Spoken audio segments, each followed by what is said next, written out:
Hi everyone, this is Ryan with the California Conventions blog along with Nate. We are happy to be in the room with with Ms. Christian Cabanos. How are you this afternoon? Good, how are you guys? We're doing great. It's only day 2 of Sakura-Con. Like I said, it's our first time here when we talked to you. And Yeah. It's also your first time here. Also, It is also my first time here. So how are you like? Or you just said that question out already? Oh yeah, no, I'm having a great time. Mm-hmm. Eating food. I went to the marketplace yesterday. Is that the Pike's place right over there? We were just there this afternoon. I bought myself flowers. It was great. I know, it was like So beautiful out a there. field of flowers, but yes. Anyways. Nate, go ahead and start off. Okay, yeah, I'll go ahead and start off. Well, first off, I always there we go. So let's just say here, I always say this to every voice actor out there. You are new to the scene of voice acting. I think you started like around 2000s, 2008 or something around there. Around Squid there. Girl? I mean, it's Yeah. been like 6 years, 7 years. Yeah, you started with Squid Girl and like started going on to Asuna, to Asusa from K-On! Actually, she was first. Oh, she was first. Oh. Yeah. Oh, okay. And then Madoka Magica after that. Mhm. So I want to ask, how did it all begin for you? How did voice acting start to be a thing for you? Like all the way back from when I was a kid, or like how far really? back? Well, no, so or how like, far back do you want to go? When you thought of it as a serious career.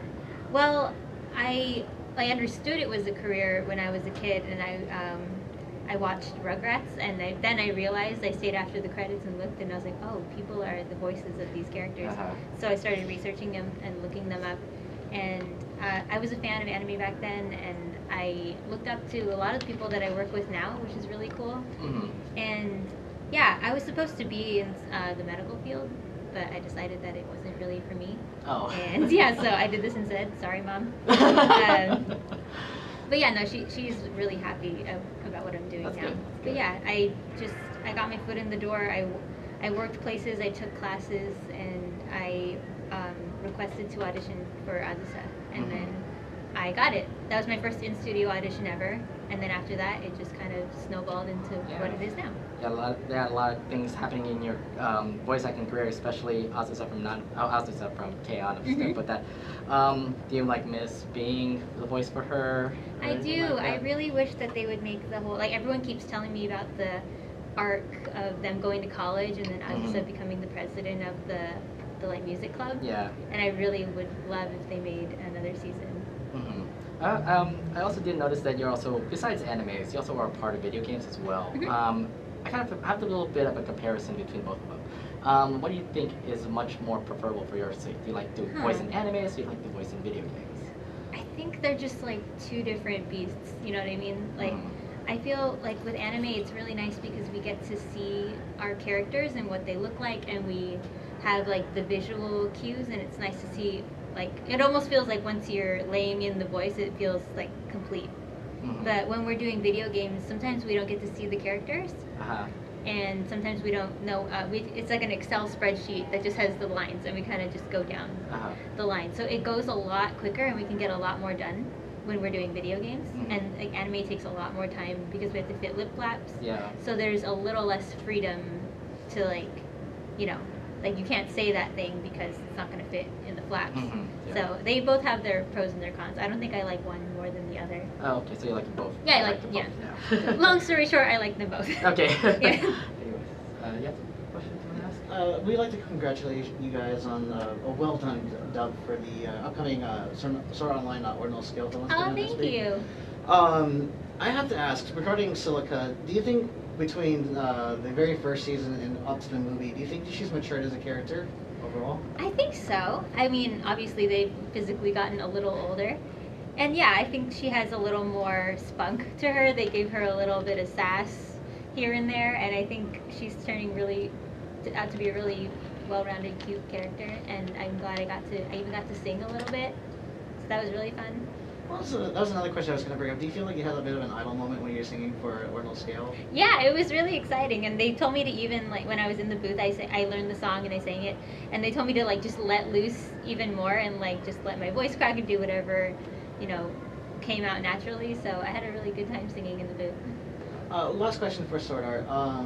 Were you a little disappointed when the video games came out? When Banner released the video games, and I noticed that there was only a Japanese only for the audio.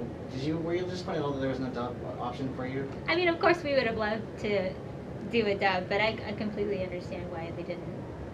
Yeah. Go ahead, Nate. Okay. Oh god, I put this question up. It's kind of embarrassing. Wait, what? One of the things like, okay, so you're in Kill la Kill. I have Uh-huh. a lot of friends who actually say that Ryuko's best girl.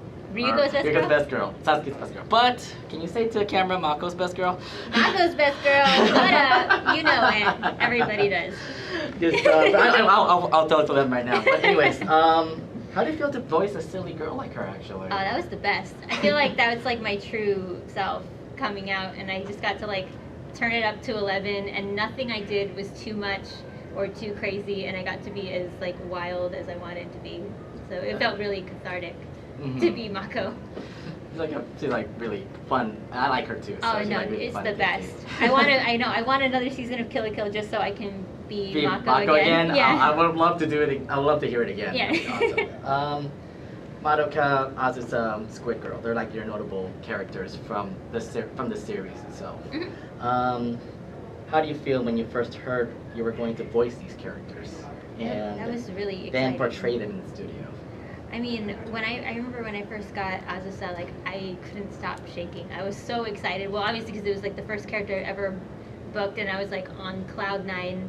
And I think it took me a while recording it to like calm myself down, because it was nerve-wracking because I was a fan of the show before I was cast in it. So I was like, don't mess this up, and like this is your chance. And I mean, I am happy with how it came out, and I'm glad people still like watch K-On! And talk to me about it. And same thing with Madoka. That was a whole different thing too, because that was the first time I'd done a drama. Yeah. So I learned. I think that was the biggest learning experience I had. Was during Madoka, because we tried to keep things like subtle and true to the Japanese, and like every intention we wanted to make sure was perfect, so that when it came over to the US it was as close as possible to the experience that the Japanese original gave. Yeah. And of course, Madoka Magic is a very popular series in Yeah. Japan. I had no idea. I did not know the impact it would have when I first booked it, but I'm really happy to be a part of that one.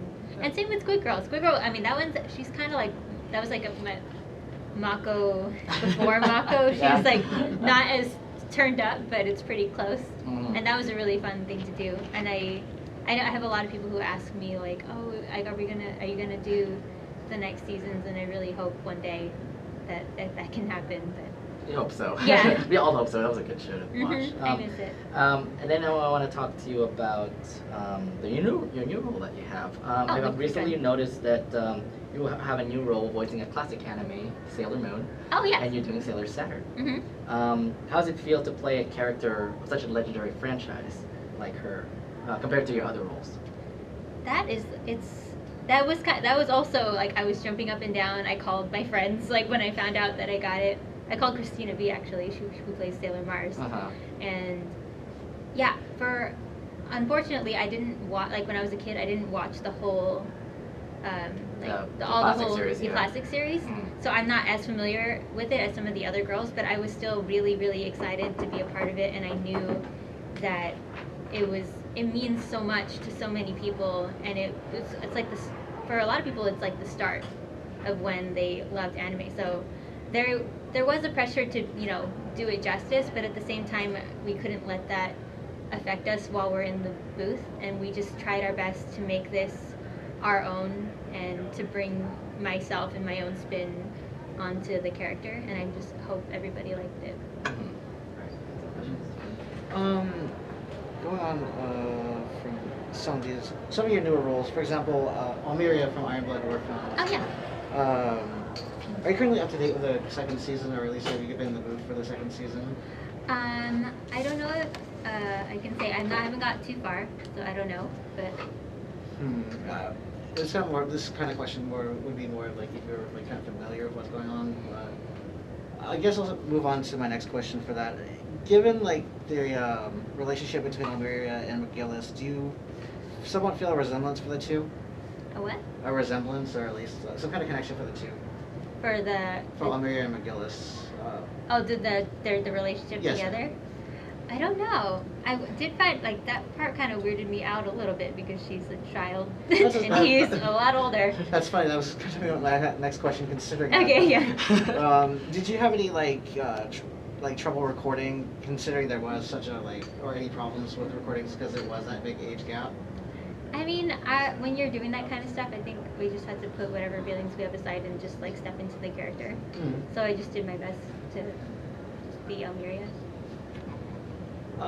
Given that Gian Urobuchi is currently here, he's a creator of Madoka, do you feel like between the first years of Rebellion, or at least just in the whole the aspect of the magical girl kind of aspect of the genre, do you feel like oh jeez. How do you phrase that? I don't. Given the genre aspect, do you feel like it's kind of a big change, or at least kind of a big pull in the rug for the magical kind of genre? Oh, in general, like the Mhm. whole. I think so. I feel like there hadn't been a show that turned like a magical girl show that turned on you that quick and that dark, and I feel like it set the tone for like a lot of things after it started doing kind of similar, twists and things like that. So I feel like it kind of turned the genre on its head, and I'm grateful that it came out the way that it did. Because when I first got the role, I thought it was just a regular magical girl show. Mm-hmm. So I had no idea what it was going to be like. And then when they gave me the shows to watch, I was so surprised, and it felt like it was, like revolutionary for the genre. It felt special. Mm-hmm. I see. Anything more? Why don't you maybe you go ahead? Actually, yeah. So I have another question, and this is probably going to. You don't need to answer like everything about this one because it's pretty much talking about the future. Can you actually tell us any future voice acting roles that you have that you can share with us? Any news, anything like that? Before, or else you'll get sued with somebody. I know, I cannot. There are things coming, and yeah, video games, anime, like bunch of stuff, but I cannot say what they are yet. Yeah. I think the only thing I can say is that we premiered Blue Exorcist, and we're gonna keep working on that. And yeah, we did the first 2 episodes here, and the fan reaction was amazing. So I imagine. I mean, this show was actually really great. yeah, no, it was so funny, and I hadn't seen. It was like I was watching it for the first time with them too, because I only saw the parts that I recorded, and there was all this other stuff going on around me that I didn't get to see. So it was really fun to experience it with everyone. Okay. Nice. I don't have anything else. Do you? I'll ask another Madoka question if you don't mind. Given her status from just an ordinary girl in the beginning of Madoka Magica to turning to a literal god, how did you feel about that? I thought that was a really cool thing, and I love that she chose that for her. I mean, I don't know if that's exactly the thing that she intended, but she chose it for herself, and she picked the thing in the end that she thought would benefit the most people, and I love that that's how it ended. But actually, now that I think about it, Rebellion kind of took that away from me too. So if you haven't watched it, just go watch it. I can't explain it without spoiling it. 2 reader questions that we have from our readers. One was, if you have any suggestions for voice actors or someone who's trying to get into voice acting, how would you go about it? I think, well, one is to live where the work is, because it's really hard to if you're not where the studios are and everything, being seen is a big thing, and being available is a big thing. So moving where, if you're serious about it, to move where the work is, like Texas, New York, LA, and just learning as much as you can, and staying open to new information all the time. And I think it gets really hard, and I think people don't talk about that much, because there's always going to be lows and highs, and in this industry in particular there's a lot of that, so it's always going up and down, and if you just have to hold on for the ride, or else you will never know if you'll get there. Understood.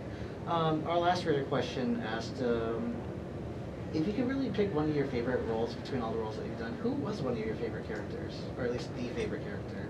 I think, well, I always make it a tie between Mako from Kill la Kill and Minori from Toradora. Oh yeah. Yeah, she was great, and she was I feel like she was the most human person I've ever portrayed. She had a lot of character development, and she was well-rounded and had different sides of herself, and she felt like a real human being. So that was really nice character to play. All right, cool. Well, that's all the time that we have for you and all the questions that we have. We'd like to thank you very Great. much for letting us interview Ms. Of course, Cabanos. thank you so much. Thank you very much, Ms. Cabanos. Thank you. And for everyone watching back there, this is the California Conventions blog signing out. Bye.